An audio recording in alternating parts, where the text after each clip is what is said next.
What if I told you that the cure for selfishness isn't, loving yourself less, but actually loving yourself more? Oh, man. That just sounds like a recipe for disaster in today's culture. Right, it sounds like terrible advice. But welcome to Reformed Thinking.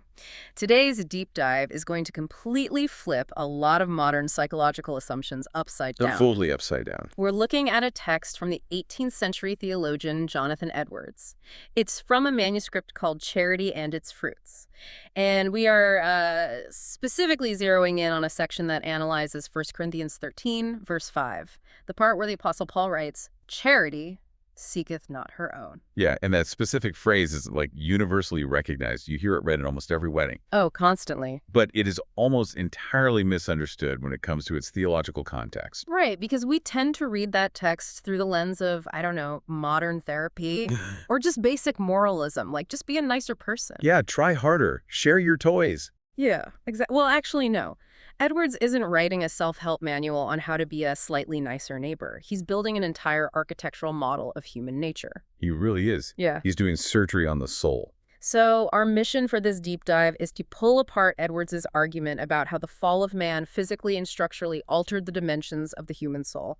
We're going to look at how sin causes the soul to, literally collapse inward. And how true Christian charity, which he defines as this supernatural infused grace, how that actually reverses the condition. And in doing so, we have to clarify a massive misconception that, honestly, even seasoned theologians get tangled up in. Oh, absolutely. It's the difference between self-love and selfishness. Right. Edwards argues they are not the same thing at all. In fact, he argues that trying to destroy self-love is an attack on humanity itself. Which, again, sounds completely counterintuitive when you first hear it. So let's establish the baseline.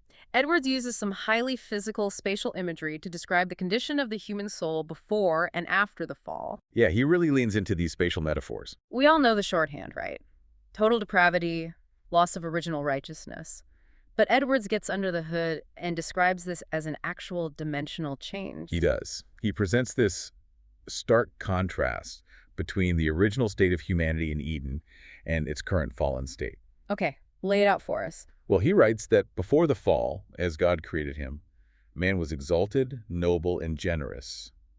The human soul was large. Large, I like that. Right. It was structurally expansive enough to comprehend the welfare of all fellow creatures. And more than that, it extended outward to the Creator. Wow. Edwards says the soul went abroad upon the infinite ocean of good and was swallowed up by it, becoming one with it. Let's just pause on that image for a second. An infinite ocean of good? It's a beautiful picture. The soul wasn't this isolated container. It was permeable, expansive, constantly flowing outward into God and into the well-being of others. Yeah. The borders of the self were wide open. Expansive is the right way to think about it. The soul was functioning as designed, finding its highest joy outside of its own private interests. Okay, but then the fall happens. Right, and then he describes the mechanics of the fall. He doesn't just say humanity broke a rule or, crossed a legal boundary. Right, it's not just a parking ticket. No, not at all. He says that immediately upon the fall, the mind of man shrank. It lost its primitive greatness and expandedness, reducing down to an exceeding smallness and contractedness. And he uses a very specific, visceral phrase here, doesn't he? He calls sin a powerful astringent. Yes, a powerful astringent that contracts the soul to the very small dimensions of selfishness. Wow. God was forsaken, fellow creatures were forsaken, Yeah. and man retired within himself. The soul became closely shut up within itself to the exclusion of all things else. Anyone who has ever accidentally tasted a lum or used a really harsh facial toner, Oh, yeah, the toner. they know the exact physical sensation of an astringent. It makes your tissues instantly contract. It just draws all the moisture out. It shrinks things down, making them tight and rigid. Exactly. Edwards is arguing that the fall was a structural collapse of human capacity. The soul didn't just get a little dirty, it literally retreated inward. And that structural collapse contradicts almost every modern notion of human nature we hear today. How so? Well, we constantly hear human flaws described as mere mistakes, right? Blind spots, or environmental conditioning. Just a product of my upbringing. Right. But Edwards, standing firmly in the Reformed tradition, argues the actual architecture of the soul was crushed.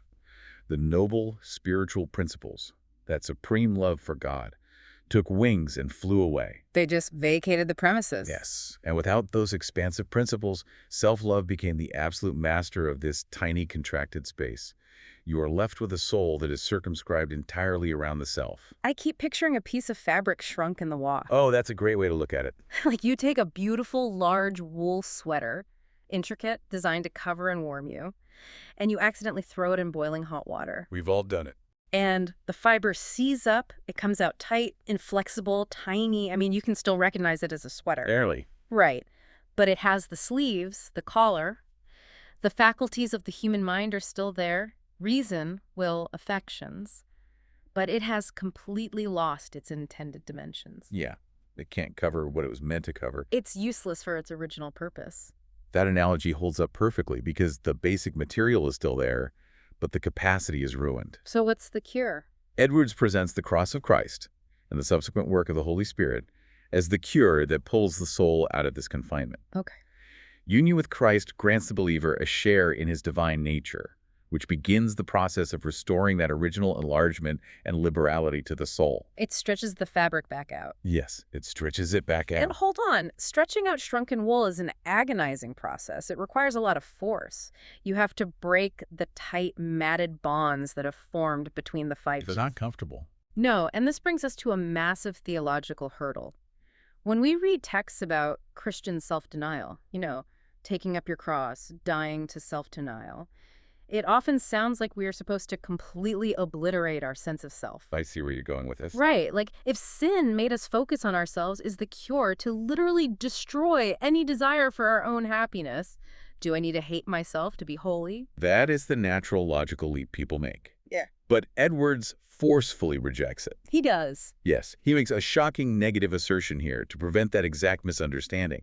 He states plainly that Christian charity is not contrary to all self-love. Wait, say that again? Because in a culture that associates the word self-love with either toxic narcissism or, shallow self-care spa days, hearing a Puritan theologian defend it sounds wild. It does. But he says charity is not contrary to all self-love. Edwards writes that it is not a thing contrary to Christianity that a man should love himself, or, which is the exact same thing in his philosophical framework, that he should love his own happiness. Okay, I need you to unpack the mechanics of that. Yeah. We just established that sin acted as an astringent, shrinking the soul down to the tiny dimensions of selfishness. Right. But now he's saying loving yourself isn't the problem. How does he reconcile that? He reconciles it by looking at the fundamental nature of the human will. Okay, how so? Edwards argues that if Christianity actually tended to destroy a man's love to himself and his own happiness, it would destroy the very spirit of humanity. Wow. Loving one's own happiness is as necessary to human nature as the faculty of the will itself. He states it's physically and philosophically impossible that such a love should be destroyed in any other way than by destroying the being itself. So he's tying self-love directly to the mechanics of volition. Absolutely. To have a will at all, you must desire things. You must make choices. And you only choose things because you perceive them as good for you. Right, as contributing to your happiness or relieving your pain. If you had zero desire for happiness, you would never make a single choice. You'd just be an inert block of wood. That's the core of his argument. And he takes it all the way to heaven to prove his point. Wait, to heaven? Yeah. Edwards points to the glorified saints and the angels. They are completely sinless, right? Right. They are perfect in holiness, yet they possess a massive, burning love for their own happiness. If they didn't love their own happiness, the immense joys of heaven would mean absolutely nothing to them. Because you can't find joy in something you don't love. Spot on. If God gifts them a glorious eternity, communion with Christ, and the beauty of the new creation, but they have no internal capacity to desire or appreciate their own joy, then that gift is totally meaningless. yes, aversion to happiness isn't holy, it's a defect. Man, I see the logic. It's built right into the biblical commands, too, if you think about it. How so? Well, think about the second greatest commandment. Love your neighbor as yourself. Ah, yes. That phrasing assumes a natural, built-in, unalterable love for one's own well-being. God uses our inherent self-love as the baseline metric, the standard for how we should treat the people around us. And Edwards highlights that the scriptures, from Genesis to Revelation, are full of motives set forth for the very purpose of working on the principle of self-love. Oh, like rewards and punishments. Yes. The severe warnings of hell, the glorious promises of heaven, the counsels to seek wisdom and avoid misery, All of these appeal directly to our personal hopes and our personal fears. That makes total sense. Why would God promise eternal happiness to a creature that possesses no inherent desire for it? Let me throw out an analogy here. Think of a vehicle's engine. Okay, I'm with you. The desire for happiness, the self-love Edwards is talking about, is the engine of the human being. The engine itself is completely morally neutral. Right. It's neither good nor bad. It's simply what provides the thrust. It makes the car move forward. Without the engine, the car sits dead in the driveway doing absolutely nothing. Just rusting away. Right. So the issue isn't that the engine exists or even that it's running hot. The issue is the steering. That captures his philosophical framework beautifully. The drive for happiness is the engine God installed in humanity at creation. The moral error, the sin, occurs entirely in how that drive is directed and regulated. Okay, so if the engine is good, if loving happiness is perfectly fine, and even the angels do it, what makes selfishness so destructive? Now we get to the core of it. If self-love isn't the enemy, what is the actual definition of the selfishness that Paul is condemning in 1 Corinthians 13? Edwards defines selfishness strictly as inordinate self-love. Inordinate. Yes. It's when the steering wheel locks onto the wrong destination or when the engine overwhelms the brakes. He outlines two very distinct ways this inordinateness happens. Okay, what are they? First, self-love becomes comparatively too great. Second, happiness is placed in confined, private goods. Let's break those down, starting with the first one. What does he mean by comparatively too great? I mean, if the engine doesn't change size, how does its force become too great? This is where Edwards' psychological insight gets really fascinating, especially regarding the doctrine of original sin. I love this part. He says the inordinateness of self-love does not consist in our love of our own happiness being absolutely too great in a mathematical sense. Okay. God made saints and sinners alike with the same unalterable inclination to desire happiness. The issue is entirely about proportion. Proportion. Right. To explain this, Edwards uses the analogy of a household. Walk us through the household dynamic. Imagine a grand estate. There is a master of the house, and there is a servant. Under normal, healthy conditions, the master is strong, wise, and directs all the affairs of the estate. And the servant? The servant obeys the master's directives. The servant's influence in the family affairs is appropriate. He manages the kitchen, tends the grounds. His influence isn't inordinate because the master's strength and authority are greater, keeping the servant in his proper lane. So the hierarchy is intact. The master commands, the servant executes. Everyone flourishes. Right. But suppose a disease sweeps through the estate, and the master grows incredibly weak. He loses his vitality, his mind clouds over, and he loses all his authority. Oh, man. What naturally happens? The servant takes over the house. Naturally. Pay close attention to the mechanics here. The servant didn't undergo some radical transformation. The servant didn't hit the gym. He didn't gain new muscles or grow in absolute strength. He didn't get bigger? No. That servant's strength remained exactly the same as before the disease hit. But because the master failed, the proportion of the servant's strength increased relative to the whole house. From being in subjection, he becomes the absolute dictator. That is a brilliant way to conceptualize the fall. It maps perfectly onto his view of the human soul. Before the fall, Adam loved his own happiness just as much as we do after the fall. Wow, really? Yes. But before the fall, a superior principle sat on the throne of his heart, the supreme love of God. The master of the house. Right. That divine love, along with the love for fellow creatures, had such massive strength that it wholly regulated and directed Adam's self-love. Self-love was the servant. It did its job. It did its job of preserving the body and seeking good, but always in subjection to God's glory. But when sin entered, that superior principle of divine love died. The master vanished from the estate. So self-love, continuing in its former strength, having no superior principle left to regulate or guide it, it just takes over the empty house. It completely takes over. It governs the soul when it was only ever designed to be a subject. Without those higher principles to regulate it, self-love becomes an absolute tyrant. It's an issue of ratio. That reframes the whole struggle with sin. Doesn't it? Yeah. We don't have too much desire for happiness. We have too little love for God and others to balance it out. The servant is running rampant because the master is dead. That's spot on. So that covers the first way. Self-love becomes inordinate. The ratio is completely off.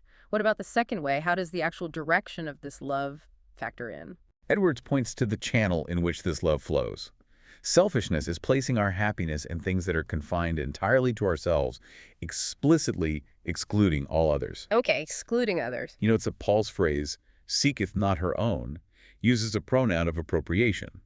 Her own implies a strict limitation to the self. Got it. It means placing your joy in private goods, hoarding wealth, chasing personal status, demanding your own convenience, gratifying bodily appetites.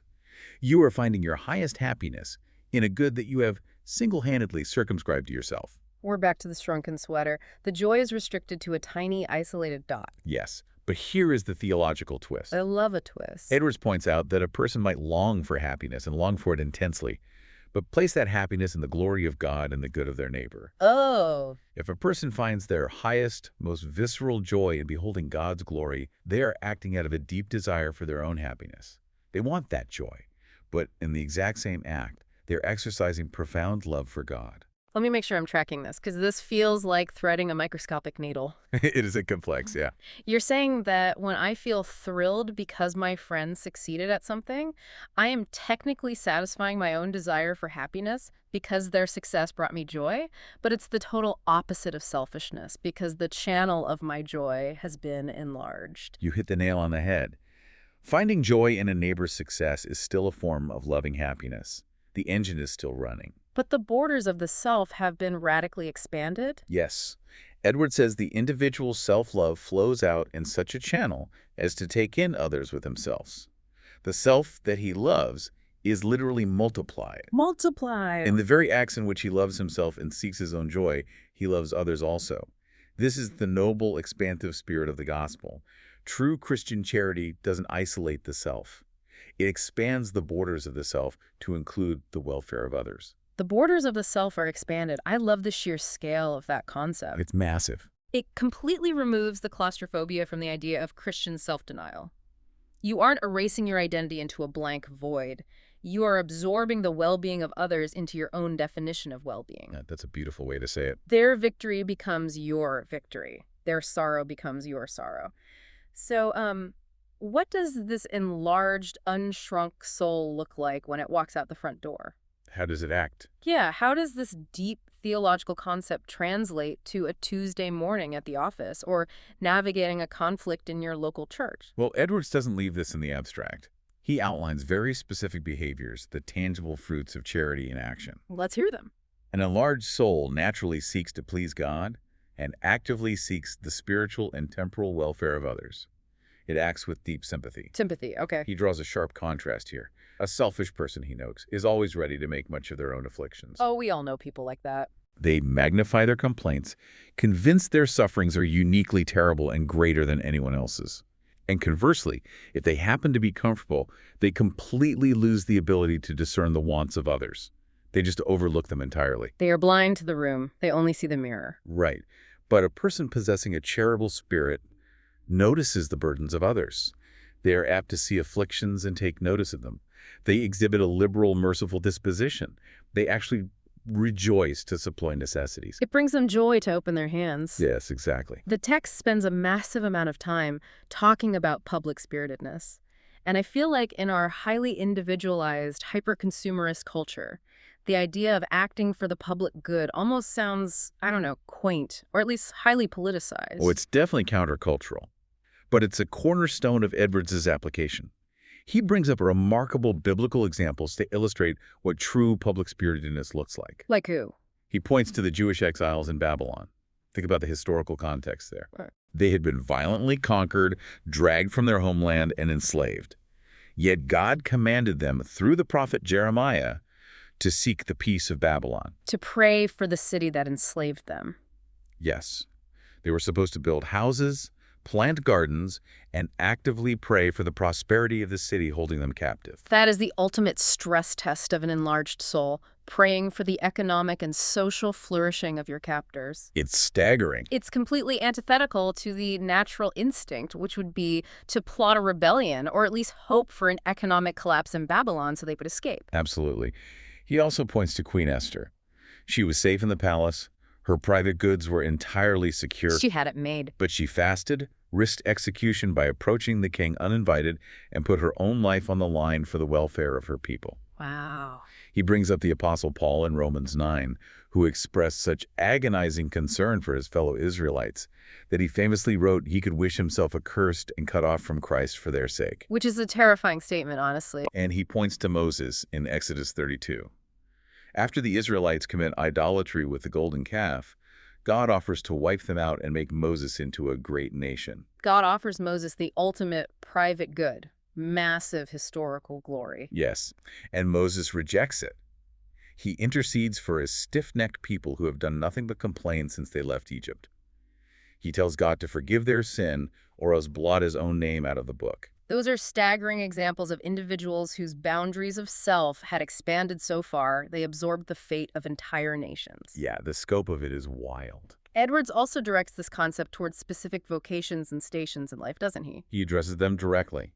He speaks to magistrates, which in our context translates to politicians, judges, civil servants, anyone with civic authority. What does he say to them? He says they should act as fathers to the commonwealth. They should not be governed by selfish motives, seeking to enrich themselves, secure their own legacy, or advance themselves on the spoils of others. Their entire function is to use their authority for the public benefit. They are supposed to function as caregivers to the society, not parasites extracting wealth from it. And similarly, he issues a severe warning to ministers. They are not to seek their own wealth or manage their churches trying to extract all they can out of their congregations to enrich their own families or build their own empires. Ouch. That's a timely warning. They are called to feed the flock, lead them to good pastures, and defend them from wolves.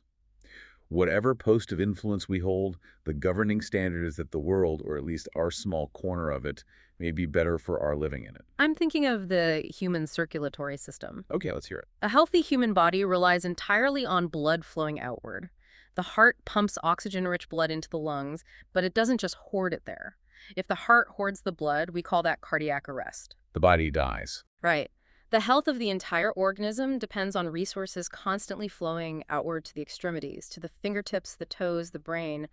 When a society or a local church has magistrates, ministers, and citizens operating with an enlarged soul, resources, whether that's wealth, justice, compassion, or simply time flow to the extremities. The whole body thrives. That biological metaphor captures the reformed vision of a Christian society perfectly. We are members of one body. But let's be honest, looking around at the world and even inside our own hearts, this kind of radical, outward-flowing, sacrificial love is incredibly rare. Oh, it's almost non-existent naturally. Right. We see brief flashes of altruism, sure, but this consistent, structural, public-spiritedness, it makes you question where such love actually comes from, because it doesn't seem natural. And Edwards agrees. He draws a very sharp, unapologetic line between ordinary human affection and this kind of divine charity. How sharp are we talking? Definitive. This is where his theology gets highly diagnostic. Edwards argues that most of what the world confidently calls love is actually rooted entirely in self-love. Hold on. Let me push back on that. Go for it. When you say most of what the world calls love, are you including things like a mother's love for her newborn? Because that feels incredibly cynical. Even for an 18th century Calvinist leaning hard into total depravity, calling maternal love selfish, sounds like a massive stretch. How does Edwards defend that? It sounds cynical until you look at the underlying mechanics of it. Edwards meticulously examines natural affection. Take the love for our children. Why do we love them so fiercely? Because they're our kids. Exactly. Edwards argues we love them because they are ours. They are an extension of our own identity. Their honor is linked to our honor. Their success reflects on us. It is a powerful, God-given biological instinct driven by self-preservation and genetic continuation. It is natural, it's a profound common grace that keeps society from collapsing, and it's necessary for survival. But its absolute root system is still self-love. So it's still the shrunken sweater, just stretched out, just enough to include our immediate DNA, our offspring. It's a larger circle than just the individual ego, but it's still a closed circle. That's right. What about friendship? He applies the same diagnostic tool to friendship. Why do we love our friends? We love them because we enjoy their company. We find agreement with our own disposition and manners. They like the same movies we like. Right. They validate our political opinions. They share our theological views or our hobbies. Or we love people out of gratitude because they promoted our self-interest in the past, they helped us get a job, or supported us during a crisis. Okay, so it's a trade. This love, Edwards argues, never rises above the soil of nature. It is inherently transactional. It does not go beyond nature, and nature, in its fallen state, cannot go beyond self-love. That is a brutal audit of human relationships. I want to challenge everyone listening to audit your own relationships right now. It's a tough exercise. Look at your text threads. Look at your social circle. Are your friendships fundamentally transactional? Are they based entirely on mutual benefit, shared hobbies, reciprocal favors, and validation of your own worldview? And ask yourself what happens when that stops. Right. If the benefit stops, if that person suddenly disagrees with you or stops validating you or requires more energy than they return, does the friendship evaporate? If the answer is yes, then, according to Edwards' framework, that affection is springing entirely out of the root of self-love. It's a natural plant growing in natural fallen soil. It has no eternal substance. So where does divine charity come from? If we can't grow it in the soil of our own nature, if even our best attempts at altruism are tainted by this reciprocal mechanic, how do we actually get it? Divine charity is completely supernatural. Edwards uses a beautiful botanical image here to explain the infusion of grace. Oh, what is it? He describes divine love as a plant taken from the Garden of Heaven and placed into the human soul by the Holy Spirit. Yes, it is transplanted. It is not native to the human heart. It has its life in God, not in the self. A plant from the Garden of Heaven. That implies it requires a completely different kind of sustenance. Exactly. Because it's supernatural, it enables a person to do things natural love is completely incapable of doing. Like what? It enables a person to love God for his own glorious sake, not just for the benefits or the fire insurance he can provide. And crucially for our relationships, it enables a person to love other people merely because they are God's creatures, bearing his image, not because of any relation or benefit to the self. That's the dividing line right there. Loving someone who offers absolutely zero reciprocal benefit to your own ego, your survival, or your comfort. That's the test. To demonstrate what the supernatural love looks like in its purest, most concentrated form, Edwards points to the ultimate model. He points to a massive shift in the biblical commands. Yes, he notes the difference between the old commandment given by Moses and the new commandment given by Christ. The shift is monumental. Under Moses, the command was, love thy neighbor as thyself. We discussed that earlier. It uses our self-love as the baseline. Right. But Christ introduces a radically new standard on the night before his crucifixion. In John 13, Jesus says, a new commandment I give unto you, that ye love one another as I have loved you. The duty loving others remains the same, but the rule, the measure, and the motive are entirely new. As I have loved you. That raises the bar to an impossible height. It removes human nature from the equation entirely. How does Edwards unpack the specific features of Christ's love? What makes it so radically different from the natural transactional love we were just auditing?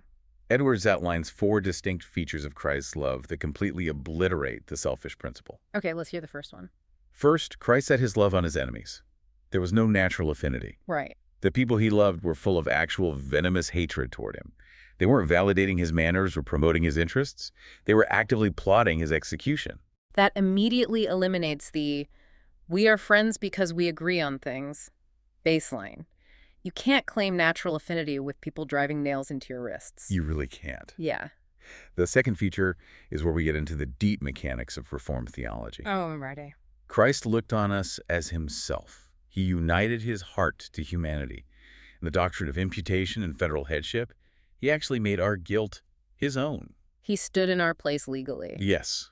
Furthermore, he treats kindness shown to the least of his followers as kindness shown directly to him.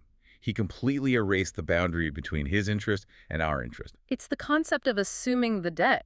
In legal and financial terms, assuming a massive debt is a staggering undertaking. It ruins people. Yeah. If I have a friend who goes completely bankrupt, natural love might compel me to feel sympathy. I might buy him a meal, I might offer some financial advice, or let him sleep on my couch. But you're not paying his mortgage. Exactly.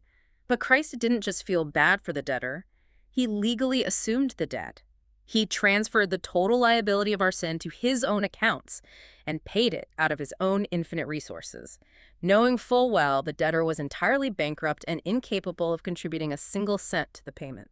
That leads perfectly to the third feature Edwards highlights, which deals with how that debt was paid. How was it paid? Christ spent himself. His love didn't rest in mere feeling, pity, or small, convenient sacrifices. He gave up the absolute comfort and honor of heaven. He gave up everything. He subjected himself to poverty, mock trials, and physical torture. He literally shed his blood. He offered himself as a penal substitutionary sacrifice to satisfy divine justice. He exhausted his own life to secure ours. And the fourth feature. He did all of this without any expectation of being requited. He knew we were empty-handed outcasts. We had nothing to give back. Nothing. We had no capacity to pay him back. He didn't stand in need of anything we could do for him. The triune God lacks nothing, so there was no deficit in Christ that our service needed to fill. Think about how that obliterates the what's in it for me mentality in our daily interactions. It destroys it. If that heavenly plant of divine charity is actually growing in your soul, your love for others cannot depend on their love for you. You have to love them even if they are antagonistic. Even if they actively hate you? You have to spend your resources, your time, and your emotional energy on people who have zero capacity to pay you back, either financially or emotionally. It completely destroys the transactional nature of modern relationships. That is the defining supernatural quality of the heavenly plant. It operates contrary to gravity. Edwards calls it less manlike than godlike. Having laid out this massive theological framework and looking at the perfect model of Christ's atonement, Edwards doesn't just leave us staring at the abstract concepts. He's very practical. He provides final, highly practical motivations for abandoning the cramped, tiny space of selfishness. He offers 3 logical arguments for why a Christian must reject a selfish spirit. Let's unpack these one by one. What is the first argument? The first argument is a stark reminder of Christian identity. You are not your own. Not your own. Right. Edwards points out that you did not make yourself, nor do you sustain yourself for a single second.